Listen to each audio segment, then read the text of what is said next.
सोमवार का व्रत है, पशुपतिनाथ का व्रत है, 16 सोमवार का व्रत है, संकट सोमवार का व्रत है, प्रदोष का व्रत है, शिवरात्रि का व्रत है। उस दिन बेलपत्र को, जिस दिन आपका व्रत होता है उस दिन बेलपत्र को नहीं तोड़ा जाता है। कितना सुंदर वर्णन है, जरा सुनिएगा शिव महापुराण का, लिंग पुराण का ये वर्णन, शिव पुराण का, स्कंद पुराण का ये वर्णन, ध्यान रखना। जिस दिन आपका सोमवार का व्रत है उस दिन बेलपत्र नहीं तोड़ा जाता। जिस दिन आपका पशुपतिनाथ का व्रत है उस दिन आप बेलपत्र नहीं तोड़ोगे वृक्ष से।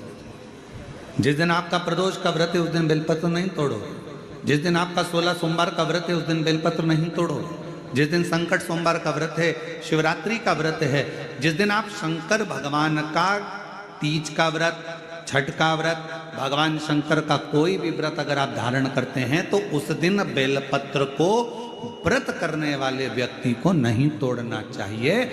व्रत आज है तो बेलपत्र को एक दिन पहले तोड़कर रख लेना चाहिए। क्यों? ऐसा हमारा शास्त्र, हमारा विधान, हमारे पुराण, हमारे वेद क्यों वर्णन करते हैं? किस लिए वर्णन करते हैं? क्यों कहा गया कि प्रदोष के दिन, जिस दिन आपका व्रत है उस दिन आप कोई सा भी व्रत हो, आपका सोमवार का व्रत है, आपका शिव जी का अगर कोई व्रत कर रहे हो तो उस दिन आप भगवान शंकर को चढ़ाने के लिए बेलपत्र मत तोड़ो, एक दिन पहले तोड़ो। क्यों कहा गया?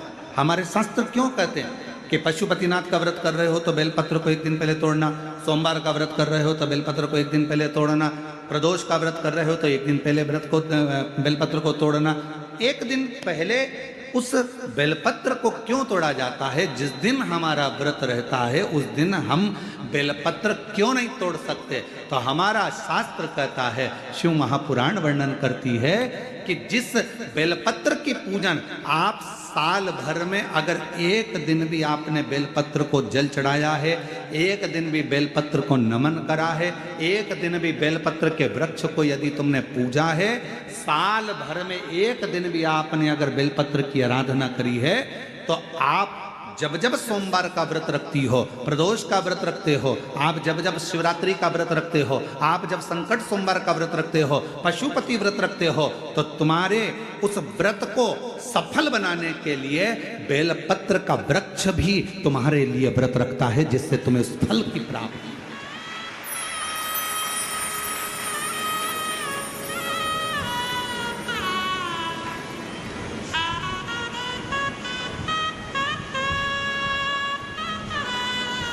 कथा सुनने आ रहे हो? घर के बाहर बेलपत्र का पेड़ है, कथा श्रवण करने जा रही हूं, बेलपत्र का वृक्ष है।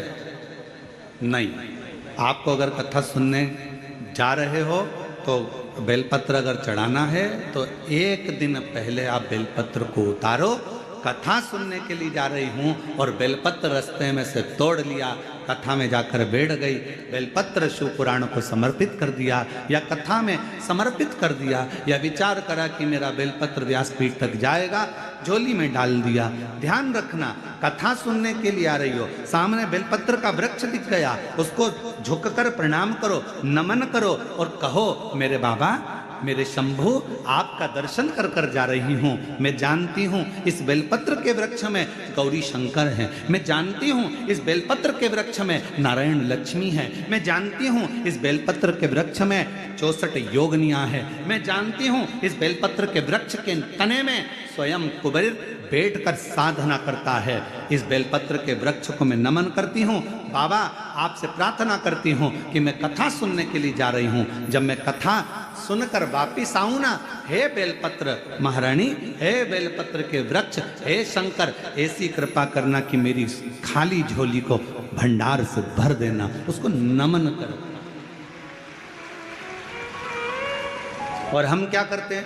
कथा सुनने जा रहे हैं तो बेलपत्र का वृक्ष अपने आंगन में है या बेलपत्र का वृक्ष रास्ते में पड़ गया, 4-6 बेलपत्र तोड़ लिए, कथा में जाकर बैठ गए, कथा सुन ली, बाद में बेलपत्र समर्पित कर, ना ना ना ना, आते समय बेलपत्र को नमन करते हुए ठहरे हैं अग्रसेन भवन में, जहाँ हमारा निवास है, जहाँ हम रुके हैं।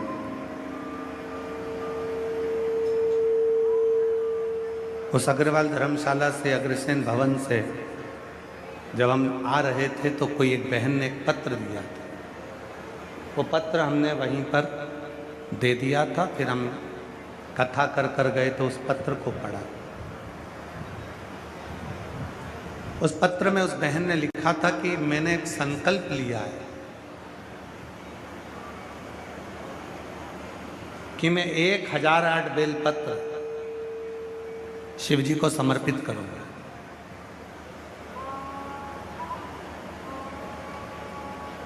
आप मुझे बता सकते हैं कि 1008 बेलपत्र शंकर भगवान को कैसे चढ़ाऊं?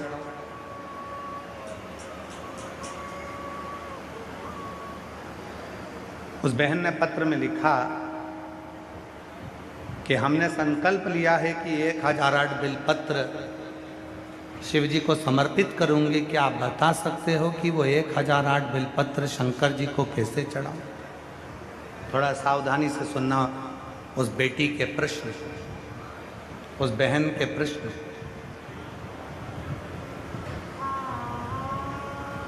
मेरी उस जीजी के प्रश्न। क्या आप बता सकते हैं कि वो 1008 बेलपत्र मुझे शिव जी को चढ़ाना है तो मैं कैसे चढ़ाऊं? अगर वो बहन जो अग्रसेन भवन में पत्र दी थी, अगर वो बैठी हो तो खड़ी हो सकती है, और अगर नहीं आई हो तो टीवी के माध्यम से भी सुन सकती है।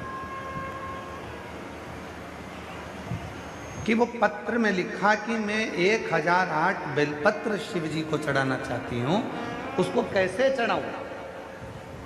तो आपसे निवेदन है,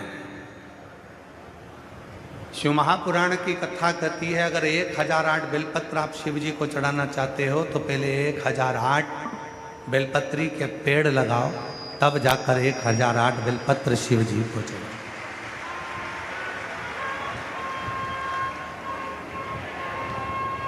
अपना हक ही नहीं है, अपना है। अगर हक हो महाराज, अपना यदि हक हो, जिस पेड़ को हमने लगाया उस पेड़ की बेलपत्र का हक हमारा, जिस वृक्ष को हमने लगाया उस वृक्ष के फल का हक हमारा, जिस पौधे को लगाया उस पौधे के फूल पर हक हमारा। बेलपत्री के वृक्ष को लगाया है,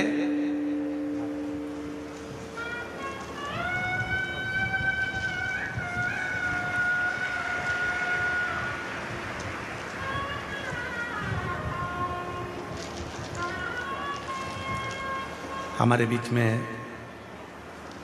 दंडी स्वामी महामंडलेश्वर श्री सवितानंद महाराज जी पधारे। एक बार जोरदार ताली बजाकर उनका स्वागत।